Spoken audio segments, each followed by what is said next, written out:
Oh, that's how I do my entrances now for the show that nobody gives a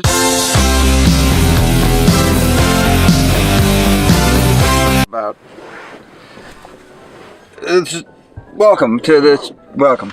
This is episode 3. I'm going to get right into it. I don't want to waste a lot of time because last time I was here I went on and on about some stupid thing that I liked and everybody complained about it. So this is a text I received from our friend who was in the first 2 episodes. I just wanted to go into this really quickly just so you guys can see what kind of a person he is. This is about episode 2.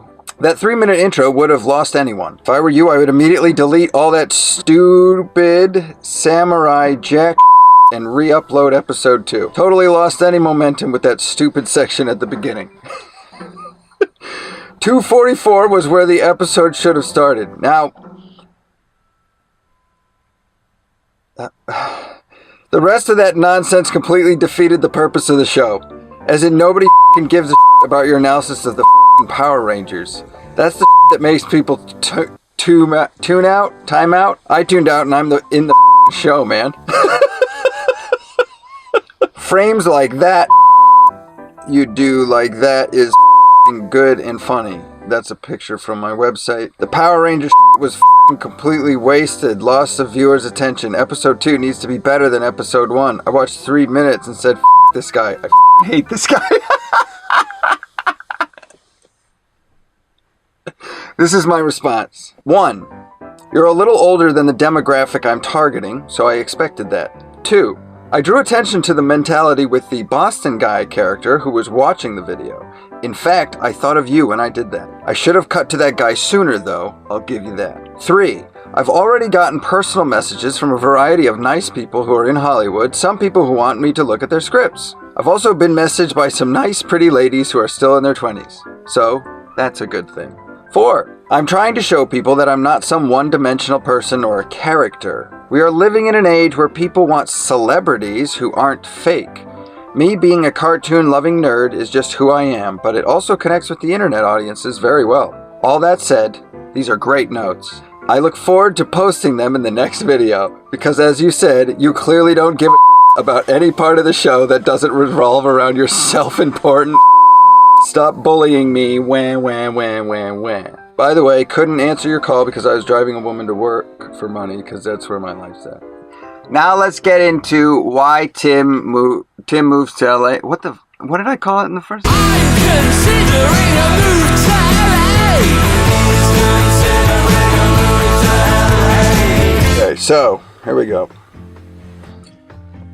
Alright, just starting the screen capture. You like this shirt, by the way? Holy Mountain Printing. I think they're North Carolina. Highly suggested shirts.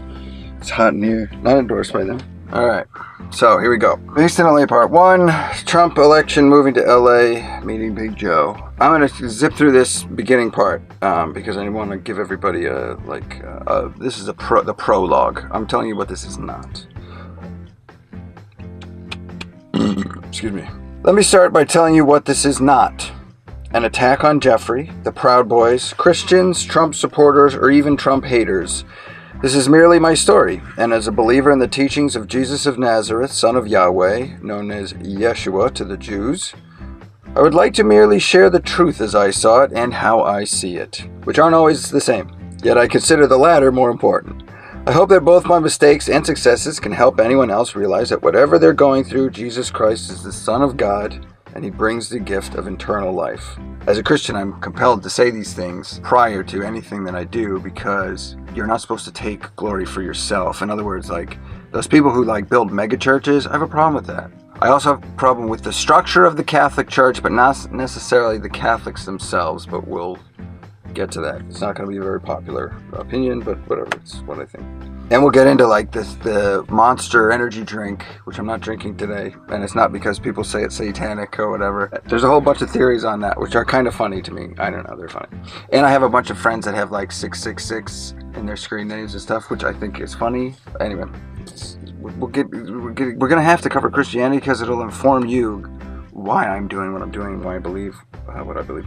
Anyways, gift of eternal life. So, read Ecclesiastes, but read the whole Tanakh and the New Testament in that order, and find a local church with like-minded believers or like-minded non-believers. If you Satanists want to get together in a local community and help each other out, fine, but be open about it. Be open about it. Be truthful about your Satan worship or your 666 numbers and stuff. Go ahead. And kick back and enjoy the gift of life with all its ups and downs. I should have read that straight through. That's stupid. All right. Beep boop boop. Gotta try to get through this really quickly. Oh, by the way, I'm living with my parents at this point. The cost of making Dream of Me was so great that I stopped taking all other work and worked on that for about 2 years. That's how long it took. It took me 2 years. I was living in Somerville, Massachusetts at the time with like a nihilist, Muay Thai fighter. He's a nice dude. Yeah, we never really talked politics too much aside from that one argument about a plastic bag. The cost of that, my dad was like, move back in with us. And I was like, I really don't want to do that. And he was like, please do that. Please allow me to help you. And I was like, okay, fine. So I moved back with them. I'm living with them. I'm finishing up the movie. I'm posting it around this time. And it's around the time the election's kind of wrapping up. I'm thinking of like moving out to LA. Then my aunt up in New Hampshire gets a visit from Brian Buckley. Brian Buckley has directed like more commercials for Super Bowls and stuff than like anybody in the world or whatever. He's like this laid-back surfer dude. He was taking around my aunt and uncle's place and showing around the property. I guess it was the house he grew up in. He was there with his like supermodel wife or something, my aunt was saying. And they, show him around. It's nice, and my aunt does the old, oh, my nephew is into movies, and I was like, great. I'm sure he's never heard that before. But in this case, like, I was like legit talented, and I still am.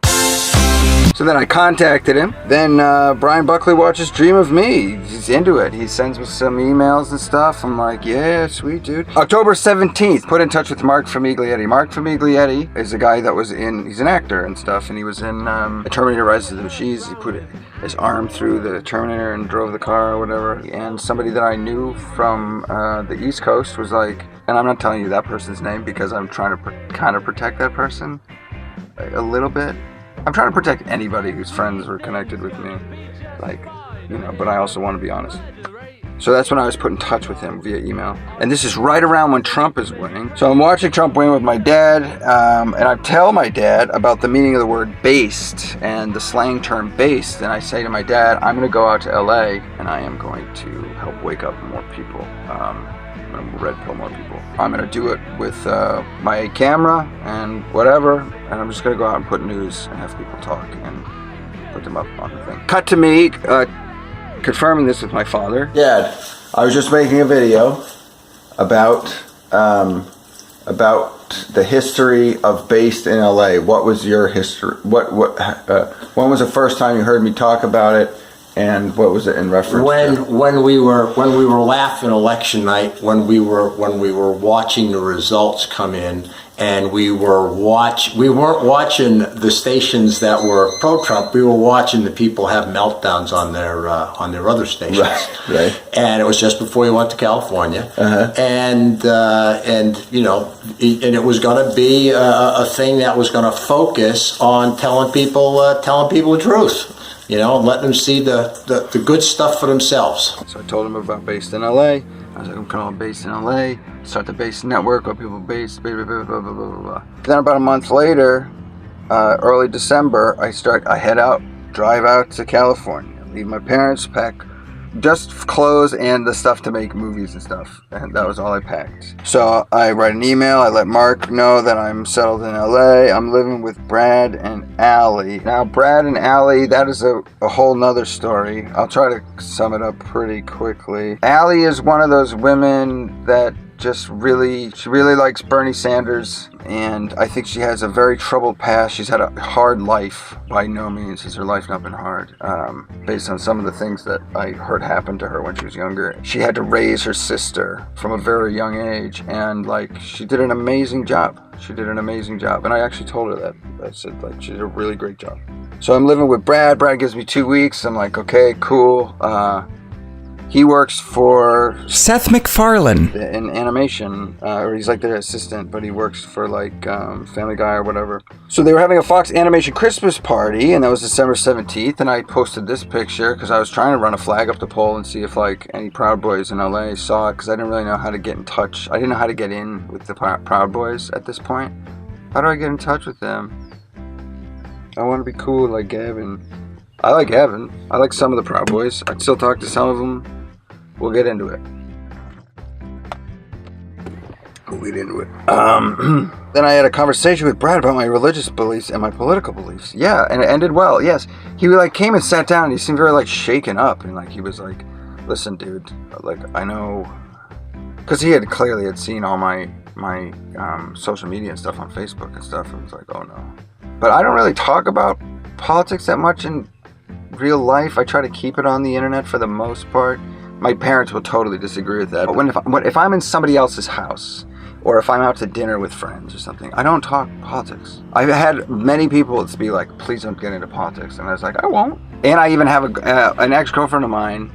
She works, I don't want to say where she works.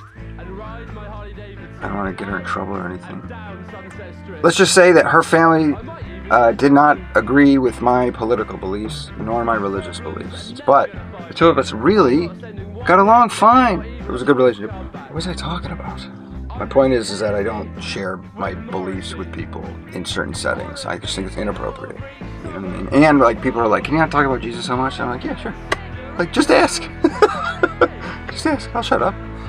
Albinos only. Oh my gosh, you guys. When I was we were watching Netflix out there with the two of them, and they're both white. And Albinos Only came on, or whatever it's called, Alpha and Omega. And I guess there was too many white people for their taste. And they were like, Albinos Only. And I was like, I didn't even notice that. Like, I didn't... Whatever. I saw Black Panther, and I enjoyed it. It wasn't great, but it was pretty good. I will say it had the best villain to hero dynamic that there had been in a Marvel story yet. And I'll be honest with you, it was great to see some black on black crime up there. Because that's a problem too. It was nice to see, like, it isn't always the white guy that's bad and the black guy that's good, and it's not always the white guy that's good, and it's not always the black guy that's bad. They come in all colors. But I did notice that all the women drove him around. I don't know if anybody noticed that, but all the women drove him around. I thought it was funny because it made him look like a bit of a scrub.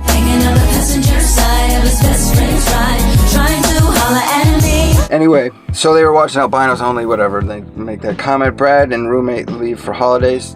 So now I have Brad's apartment to myself. I'm writing emails. I'm trying to get in touch with Brian Buckley. Kind of getting the runaround. He's like, I'm busy. I'm working on all these commercials and stuff.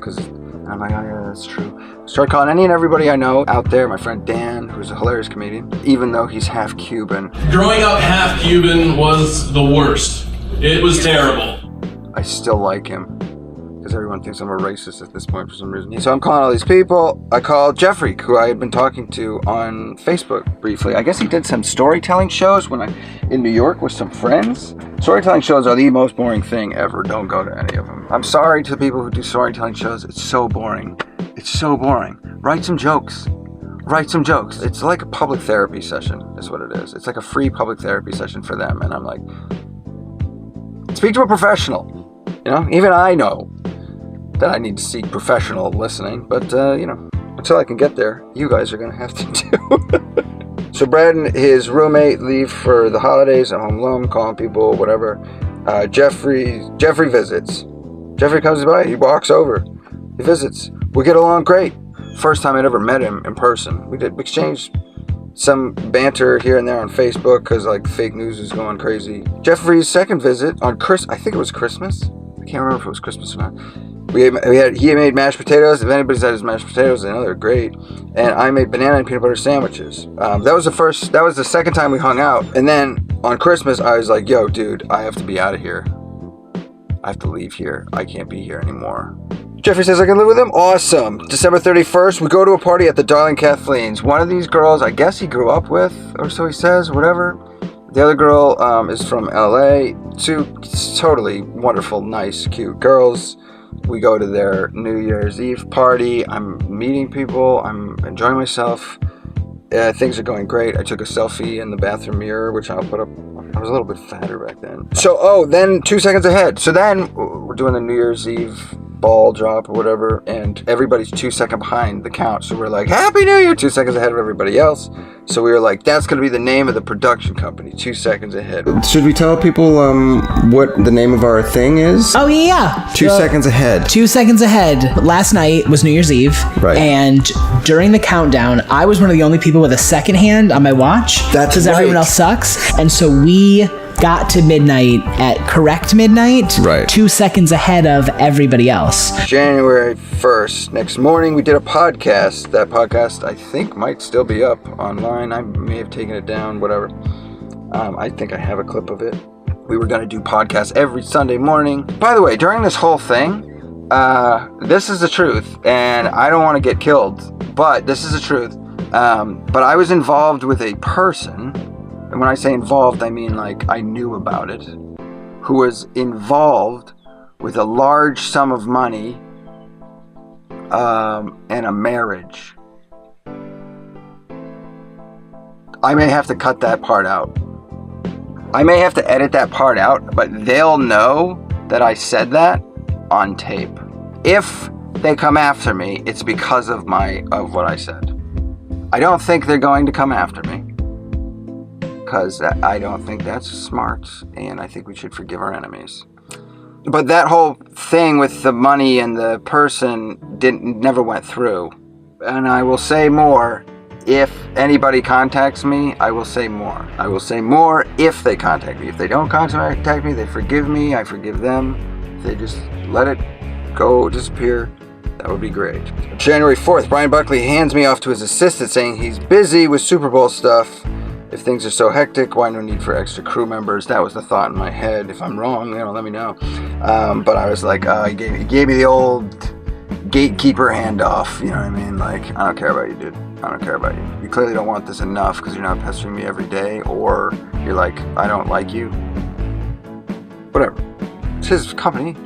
He can throw talented people out the door all he wants. January 7th, goal-setting luncheon with friends and coworkers. Okay, so we had a whole bunch of people over. Darby was there. Darby was in Dream of Me, the lovely and talented Darby, who vehemently disagrees with my political choices, but I think my spiritual and religious choices, I think she's cool with. So she's a very nice, lovely human being. She's the type of person that would hang out with anybody. Hitler, if it came to it, she'd be like, I think I could forgive Hitler. I don't know if anybody's capable of that. Goal setting luncheon with friends and coworkers. So we're doing like some goal setting stuff. One of the guys there is like, I'm a secret libertarian, and we were like, oh, cool.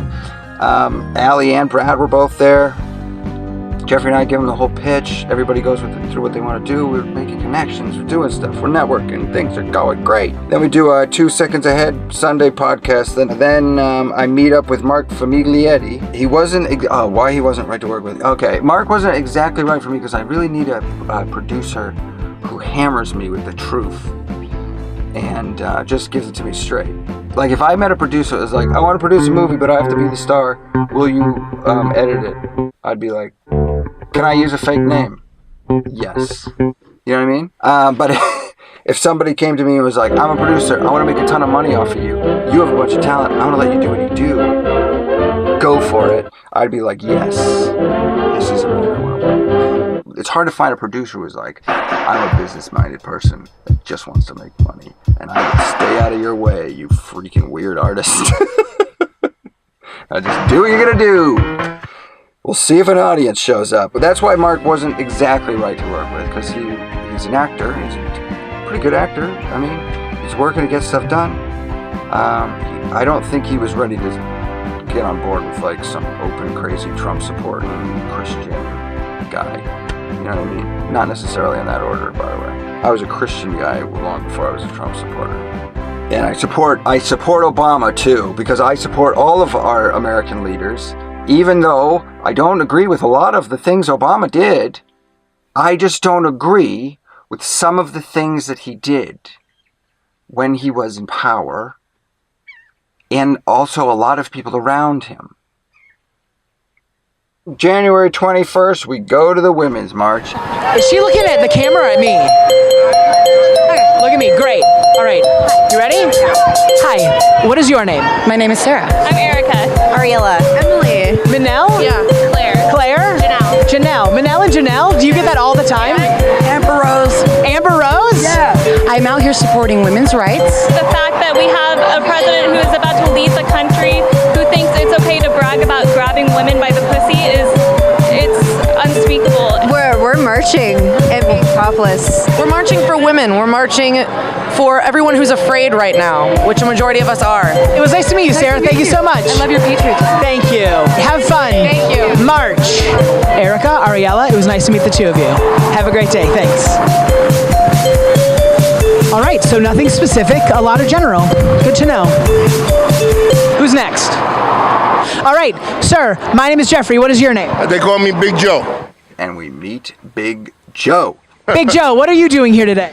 I'm just passing through. I have nothing to do with this.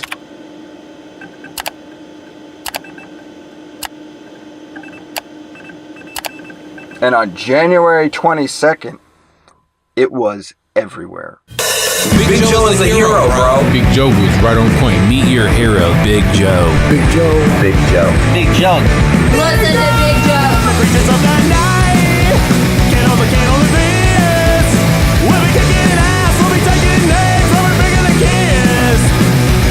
If you continue to do what you're doing, you are going to divide this country. You are going to bring about martial law. You're going to lose your rights. You don't understand what's about ready to happen. Wake up and be smart. So, how did I make it go viral? Because I really went out there with the intention, if you remember, I went out there with the intention of making something go viral. And starting a movement. Now, a couple things I want to say before this episode wraps up. It's hot in here. A couple things I want to say before I wrap up. What the heck did I want to say?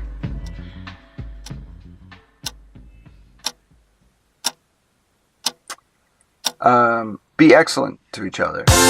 No, that wasn't it. I just want to point this out before the next episode. Every communication that I had recorded of between Jeffrey and I attempted to share with the Proud Boy community. I found out after that I had gone live on Based in LA that Jeffrey had posted a very long Facebook thing, which I screenshotted and I will share with you guys, and I screenshotted some other things that were important, and I put those all totally unbiased, but with redactions. That took me a long time to protect as many people as I could. All of those materials are on a Google Drive doc that I had up for a while, and you can still, I think, visit through the Based in LA Facebook page. So if you want to look at all that stuff before I talk about more of it, you can do that. I would encourage you to, because it's totally bias-free that way. It's just what everything that I had. Like, you know, this is me releasing 33,000 emails, not bleaching them and erasing my existence from the internet. I would encourage you to check those out, or don't, because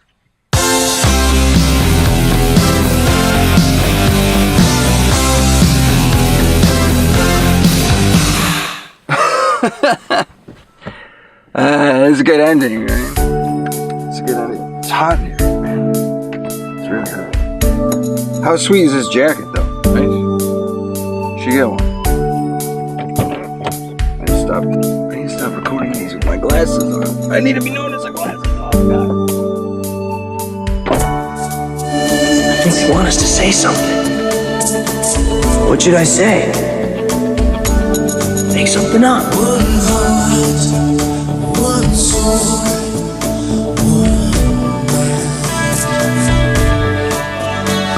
be excellent to each other.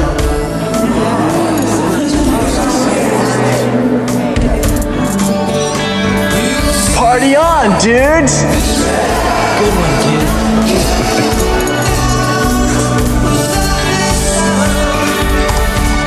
Well, gotta get back to our report.